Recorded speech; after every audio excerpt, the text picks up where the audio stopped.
안녕하세요. AI와 지식재산권을 활용한 비즈니스 혁신이라는 주제로 발표를 진행할 오조 김다인입니다. 최근 생성형 AI는 음악, 이미지, 영상, 음성 등 다양한 콘텐츠를 생성할 수 있을 정도로 빠르게 발전하고 있습니다. 하지만 그만큼 저작권, 퍼블리시티권, 데이터 활용 문제도 중요한 경영 이슈로 등장하고 있습니다. 오늘은 대표적인 두 사례인 UMG와 UDO 사례, 그리고 조지 카를린 사례를 중심으로 AI 시대의 지식재산권 문제와 기업의 대응 방식을 살펴보겠습니다. 먼저 첫 번째 사례인 UMG와 UDO 사례입니다. 이 사례는 AI 음악 생성 서비스와 음반 산업 간의 저작권 갈등이 결국 협력 관계로 전환된 대표적인 사례입니다. UDO는 생성형 AI 음악 플랫폼입니다. 사용자가 원하는 분위기나 장르, 가수 스타일 등을 입력하면 실제 음악과 유사한 수준의 음원을 생성할 수 있습니다. 텍스트 프롬프트만으로 누구나 음악을 제작할 수 있다는 점에서 많은 관심을 받았습니다. 하지만 2024년 6월 상황이 달라집니다. UMG, 소니뮤직, 워너뮤직 등 세계 3대 음반사는 미국 음반산업협회 RIA를 통해 UDO와 수노를 상대로 저작권 침해 소송을 제기했습니다. 음반사들은 기존 음원과 가사가 허가 없이 학습 데이터로 사용되었다고 주장했습니다. 반면 UDO는 AI 학습 과정 자체가 공정 이용에 해당한다고 반박했습니다. 흥미로운 점은 이 갈등이 협력으로 전환되었다는 것입니다. UMG는 2025년 UDO와 전략적 라이선스 파트너십을 체결했습니다. 워너뮤직 역시 협력 관계를 구축하였고 라이선스 기반 AI 음악 서비스 개발을 추진하게 됩니다. 반면 소니뮤직은 현재까지 소송을 진행하고 있습니다.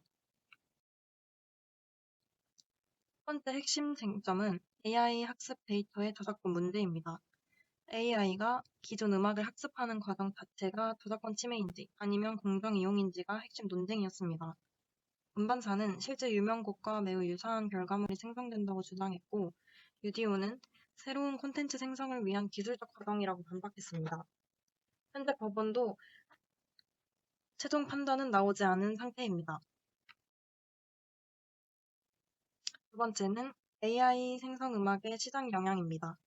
음반사들은 AI 음악이 기존 음악 시장을 잠식하고 인간 아티스트의 수익 구조를 약화시킬 수 있다고 우려했습니다.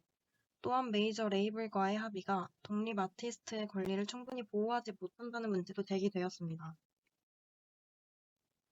세 번째는 소송에서 협력으로의 전환입니다. 양측은 단순한 대립보다 협력이 더 큰 가치를 만들 수 있다고 판단했습니다.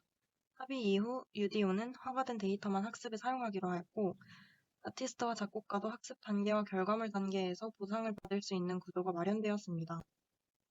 이러한 변화는 AI와 콘텐츠 산업이 공존할 수 있는 가능성을 보여줍니다. 즉, 저작권 보호와 기술 혁신이 반드시 충돌하는 관계만은 아니라는 점을 보여준 사례라고 할 수 있습니다. 이 사례의 핵심은 월드 가든, 즉 폐쇄형 라이선스 플랫폼 모델입니다. 기존 생성형 AI는 인터넷 데이터를 광범위하게 수집하여 학습했습니다. 반면 새로운 모델은 허가된 음악만을 활용하고 라이선스 비용을 지급하는 구조입니다. 이를 통해 AI 기반 음악 제작과 저작권 보호를 동시에 달성하려고 하고 있습니다. 이 사례의 첫 번째 시사점은 전략적 유연성입니다. UMG는 단순히 소송에만 집중하지 않고 AI를 새로운 비즈니스 기회로 전환하였습니다. 두 번째는 지식 재산 중심 경영입니다. AI 시대에는 음원 자체뿐만 아니라 데이터와 라이선스도 중요한 자산이 되고 있습니다. 세 번째는 법무 및 리스크 관리 역량의 중요성입니다. 생성형 AI는 저작권과 윤리 문제를 동시에 발생시키기 때문입니다. 네 번째는 상생형 생태계 구축입니다. UMG와 UDO 사례는 경쟁보다 협력을 통해 지속 가능한 산업 구조를 만들 수 있음을 보여줍니다. 정리하면 UMG와 UDO 사례는 생성형 AI 시대의 대표적인 지식재산권 분쟁 사례이면서 동시에 새로운 협력 모델의 등장 사례라고 볼 수 있습니다. 특히 기업 경영에서는 기술 개발뿐만 아니라 지식재산권 관리와 플랫폼 생태계 구축 능력이 중요해지고 있음을 보여줍니다. 다음 사례는 두 번째 사례인 조지 카를린 AI 코미디 스페셜 소송입니다. 이 사례는 단순한 저작권 문제가 아니라 인간의 정체성과 인격권까지 AI가 대연할 수 있는가에 대한 문제를 제기한 사건입니다. 2024년 UDC라는 채널은 AI가 조지 카를린의 목소리와 화법을 학습해 만든 코미디 스페셜을 공개했습니다.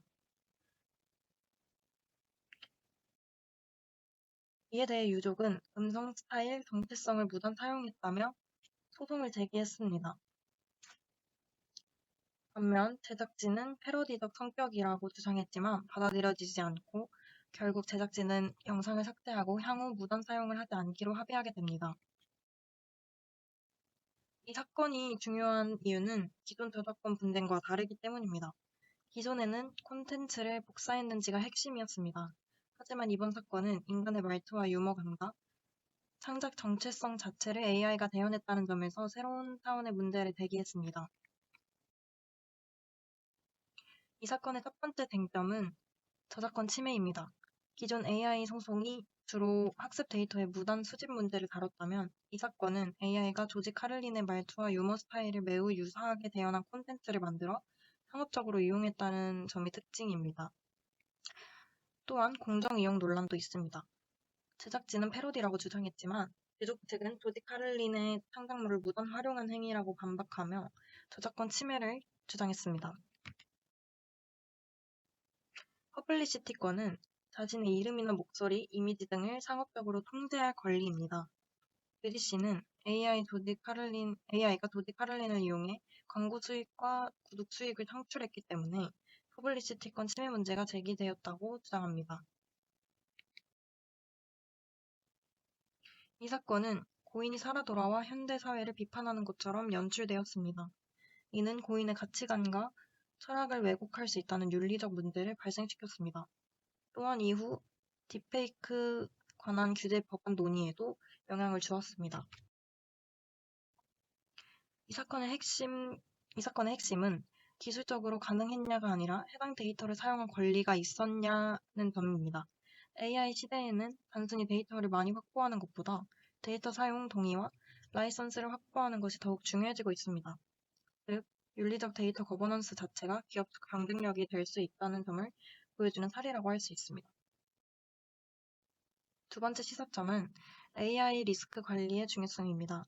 생성형 AI는 편리한 기술이지만 저작권 침해나 딥페이크와 같은 다양한 위험도 발생시킬 수 있습니다. 따라서 앞으로 기업들은 AI 윤리 가이드라인 구축과 법무, 기술 부서 간 협업 체계를 갖추는 것이 중요해질 것으로 보입니다. 세 번째 시사점은 인간 창작자의 브랜드 가치가 더욱 중요해지고 있다는 점입니다. AI는 콘텐츠를 모방할 수는 있지만 인간의 경험과 철학, 그리고 감정까지 완전히 재현하기는 어렵습니다.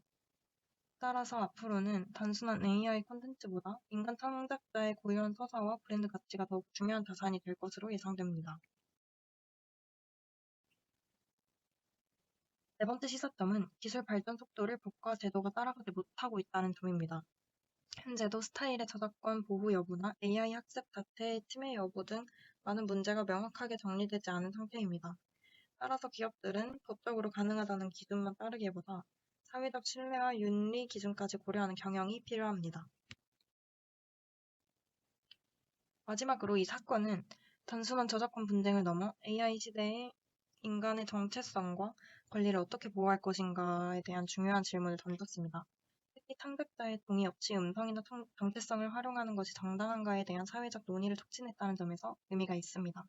또한 앞으로 AI를 활용하는 엔터테인먼트 산업에서는 창작자의 동의와 퍼블리시티권 보호가 필수적이라는 점을 보여준 사례라고 할 수 있습니다. 참고 문헌은 다음과 같습니다. 이상으로 발표를 마치겠습니다. 본 팀의 구성은 다음과 같습니다. 19학번 박예진, 20학번 김민주, 22학번 김유나, 23학번 강보민, 23학번 김다인, 23학번 김영경, 23학번 임은정, 24학번 이수, 24학번 김예영, 25학번 홍지유. 감사합니다.